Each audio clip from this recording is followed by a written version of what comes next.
Hello ma'am, welcome to Neuro Care. तो आज सबकी एक्साइटमेंट दिख ही रही है बिकॉज आज रियांश का डिस्चार्ज है। क्या आप अपनी जर्नी के बारे में कुछ डिस्कस करना चाहोगे, बताना चाहोगे कुछ pointers? First of all, he was diagnosed when he was I guess 2 years old, जब सेकेंड वेव चल रही थी, but we couldn't do anything because उस टाइम पे कोविड का सेकेंड वेव था। हम बाहर भी नहीं जा सकते थे। I am a paediatrician. I knew that it is there something wrong, but we couldn't go for therapies because एक तो मैं अपनी जॉब नहीं छोड़ सकती थी क्योंकि गवर्नमेंट जॉब थी, तो गवर्नमेंट की तरफ से रूल था कि आप छोड़ नहीं सकते। दूसरा, हमारे पास कोई आ नहीं सकता था because me and my husband we both are doctors, और उनके लिए रिस्की होता अगर कोविड में कोई आता तो हम सिर्फ देख सकते थे, कोशिश करते थे। बट आई नो जो एक थेरेपिस्ट दे सकता है वो हमें भी नहीं पता होता है कि क्या थेरेपीज प्रॉपर आइडियल होती है। हम सिर्फ एडवाइस कर सकते हैं कि you have to, he needs therapy. So when he was 2.5 years old, then हम लोग किसी सेंटर पे गए, मैं नाम नहीं लूँगी। She is a very big paediatrician, developmental paediatrician. पर वहाँ पे हमें 1 महीने में मतलब ज़रा सा भी फ़र्क नहीं दिखाई दिया। फ़र्क तो खैर मुझे पता है स्लोली आता है, बट मुझे एफर्ट्स भी नहीं दिखाई दिया। मुझसे ज़्यादा मेरे हस्बैंड को नहीं दिखाई दिया। ही वाज सो रिलक्टेंट कि नहीं, we need to change this place because नहीं हो रहा है, इतना एफर्ट नहीं डाल रहा है। हर सेंटर इतना एफर्ट नहीं डालता जितना यहाँ पे है। और मैं एक और सेंटर में गई थी उसके बाद, जो मेरे सीनियर ने मुझे एडवाइस किया था, शायद जॉली मैम के साथ की थी वो, उन्होंने ही मुझे यहाँ भेजा था, तो वो गुड़गांव में था। So we went there after that, we left that centre. It was close by also, but still हमने छोड़ दिया वो, हम दूसरी जगह गए। दूसरी जगह पे she is actually very nice, doctor Richa Kapoor ma'am बहुत अच्छी हैं। एंड उन्होंने बोला, she was the first person to say कि हाँ, ही विल बी फाइन। तो उसके बाद वहाँ पे थेरेपीज हुई। फिर उन्होंने यहाँ पे, बिकॉज शी न्यू मैम कितना अच्छी है एंड उन्होंने साथ में काम किया है, और they both are actually equally, मुझे लगता है एफर्ट्स डालने में and knowledge wise also equally efficient है। मुझे यहाँ का पहले नहीं पता था, मे बी पहले यहाँ पे आती है otherwise, but then she referred Riyansh here. So जब यहाँ पे आता तो थोड़ा थोड़ा टूटी फूटी लैंग्वेज में बोल रहा था, बट इतना बहुत सारे छोटे छोटे इश्यूज थे जो एक आई थिंक बहुत ही एफिशिएंट इंसान ही पकड़ सकता था। तो डॉक्टर जॉली ने असेस किया प्रॉपर उसको, और हर एक छोटी चीज को लेके। एंड मेन चीज जो मुझे लगी इस सेंटर में, कि ऐसा नहीं है कि ऑक्यूपेशनल थेरेपी अलग चल रही है, स्पीच थेरेपी अलग चल रही है, एंड बिहेवियरल थेरेपी अलग चल रही है, और आपका स्पेशल एड अलग चल रहा है। वो कंबाइन एफर्ट होता है, विच इज़ वेरी इंपॉर्टेंट, जो बाकी सेंटर्स में होता है। आपका ओटी आके अलग करके चला जाता है, उसे कोई मतलब नहीं है स्पीच थेरेपिस्ट क्या करा रहा है, स्पीच थेरेपी में अपना अलग चल रहा है। बट यहाँ पे ऐसा नहीं है। यहाँ पे जो चीज़ जिस टाइम पे नेसेसरी है उस टाइम पे फोकस किया जाता है।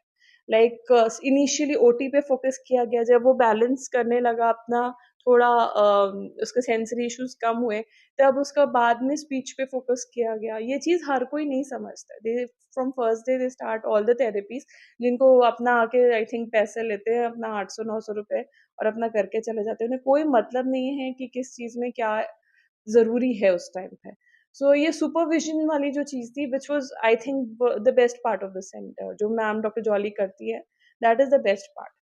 तीसरी चीज़ कि he was very comfortable here, which मतलब जो मेरे लिए बहुत बड़ा टास्क था। इनिशियली वो बहुत कम जगह कंफर्टेबल होता था, बहुत रोना-गाना, but he was from first day he was comfortable here. Maybe they know how to make the kids comfortable. तो जो सेकंड पार्ट मुझे बेस्ट लगा ये था। और थर्ड पार्ट कि मैं कभी भी कोई भी इशू आता है, I can just call her and ask कि मैम ऐसा हो रहा है, क्या करें? तो she will assess and you 99% time वो उसका मुझे सोल्यूशन मिल जाता है। तो जैसे आपने अपनी जर्नी बताई, तो how you keep yourself motivated और कंसिस्टेंट कि हाँ, ये कंटिन्यू करते रहना है, things will take time and eventually हो जाएगा। देखो, सबसे बड़ा ना पहले तो ये चीज़ थी कि एक्सेप्ट करना होता है कि कोई प्रॉब्लम है, जो मेरे साथ तो थी। चलो, मेरे को अब समझ में आता है कि पेरेंट्स के साथ भी होती होगी कि to understand that there is some problem, it is very difficult, the most difficult part is to understand and accept कि देयर इज अ प्रॉब्लम और उसका सोल्यूशन की जरूरत है। जो मुझे भी, मैं बैठती हूँ ना, तो मुझे इतना डिफिकल्टी होती है दूसरों को समझाने में कि भाई आपके बच्चे को प्रॉब्लम है, यू ही नीड्स थेरेपी और शी नीड्स थेरेपी। और वो चीज अगर फर्स्ट स्टेप हो जाता है ना, तो उसके बाद थोड़ा सा इजी हो जाता है अपने आप को मोटिवेटेड रखना, क्योंकि आपको पॉजिटिव रिस्पॉन्स दिख रहा होता है। समटाइम्स कुछ चीजों में इट मे टेक्स टाइम, कुछ चीजें जल्दी आ जाती है, कुछ बच्चों में जल्दी रिस्पॉन्स आता है, कुछ में लेट आता है, बट वो आता है, रिस्पॉन्स तो आएगा, मे बी कम आया ज्यादा है। तो वो जब आने लगता है अपने आप रिस्पॉन्स, तो आप खुद ही मोटिवेटेड होते हो। एंड जब आपको पता रहता है कि हाँ this issue and you have to take, and पता है क्या, अगर आप कोशिश करोगे ना, तो आई थिंक आप कर सकते हो इसको ठीक। पूरी तरह से नहीं, मे बी कुछ लोगों में जिनको सिवियर या मॉडरेट ऑटिज्म है, आई डोंट थिंक कि उसमें मतलब पूरी तरह से हो सकते हैं, लेकिन इतना हो सकता है कि वो इंडिपेंडेंटली रह सके, and that is a big achievement. क्योंकि एक्सेप्टेंस फर्स्ट पार्ट है, अगर कोई एक्सेप्ट कर लेता है ना, तो फिर बहुत सारे सिवियर वाले माइल्ड में भी चले जाते हैं, मॉडरेट वाले भी माइल्ड मतलब ठीक हो जाते हैं। तो मोटिवेशन तो सेकंड लास्ट पार्ट है, फर्स्ट पार्ट है एक्सेप्टेंस है।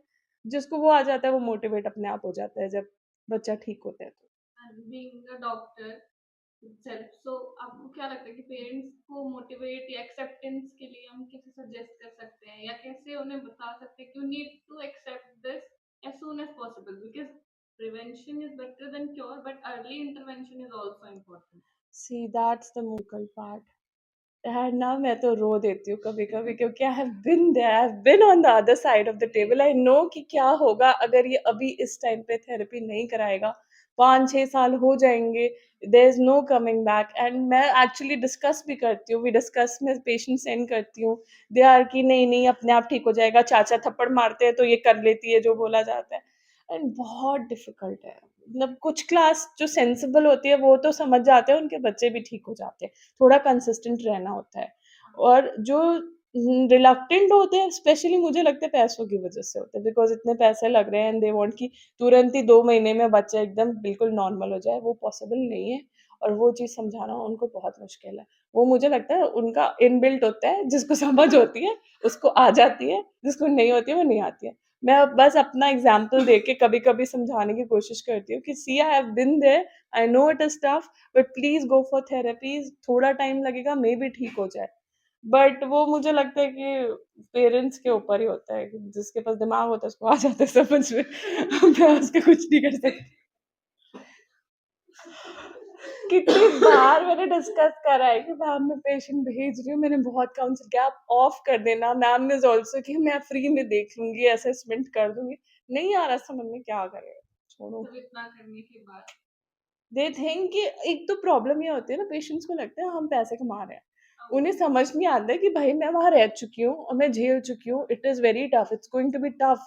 मैं ये मुंह पे भी बोलती हूँ उनको कि I have been on the other side of the table, I know it's tough, please आप जाओ कराओ थेरेपीज। में भी उन्हें लगता हो कि हमारा कुछ चल रहा है आपस में अंदर, पता नहीं क्या सोचते हैं, जो सोचते हैं वही कह रहे हो ना, जिसको समझ है उसको समझ है, जिसको नहीं है आप अकल नहीं दे सकते। तो मैं अब मैंने आर्ग्यू करना बंद कर दिया, जिसको कराना ही कराए, मैं अपना सजेशन देती हूँ और बात।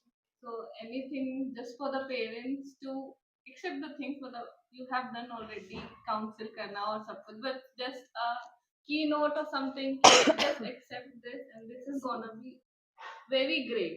एंड वन थिंग मोर, आप जितना अर्ली इसको एक्सेप्ट करते Yes. हो, मे भी देखो आपका बच्चा नॉर्मल है तो कुछ नहीं हो, मैं ये बोल रही हूँ कि चलो यू आर राइट, वो नॉर्मल है, उसे कुछ नहीं है, बट एक असेसमेंट कराने में कोई बुराई नहीं है, इट्स जस्ट कपल ऑफ बक्स। आप एक असेसमेंट करा के एक अपना ओपिनियन लेने में कोई बुराई नहीं है। यू मे बी 0.1% चांस है कि आप गलत हो, स्टिल इतना बड़ा रिस्क नहीं लेना चाहिए कि अगर कोई आपको कंसल्टेंट बोल रहा है या चलो पड़ोसी ही बोल रहा है कि कुछ दिक्कत है, तो एक असेसमेंट करा के देख लो कि इज देयर एनी प्रॉब्लम और नॉट। एंड जितना अर्ली असेसमेंट होता है उतना बेटर चांसेस होते हैं बच्चे को ठीक होने में। सो मेरे साथ शायद थोड़ा सा हमें लेट ही हो गया कोविड की वजह से, लेट इतना भी नहीं हुआ था, 2.5 था, बट ठीक है, what ever it was, we have been through a lot, me and my husband. He and मतलब he also tried a lot, but अभी इतना है at least कि we are happy with it whatever. मतलब he is a bit introvert, he doesn't speak much, but in many things he's pretty good.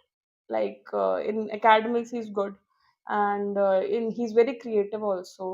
जो अच्छाइयाँ होती हैं, ये बच्चे बहुत इंटेलिजेंट होते हैं ऑटिज्म वाले, किसी किसी चीज में, हर चीज में तो हर कोई नहीं हो सकता, तो वो निकालने के लिए कभी कभी थेरेपीज इंपॉर्टेंट होती हैं, और वो आपको भी नहीं समझ में आएगा वो किस चीज में अच्छा है। सो इट इज बेटर कि आप प्रॉपर टाइमली असेसमेंट कराइए।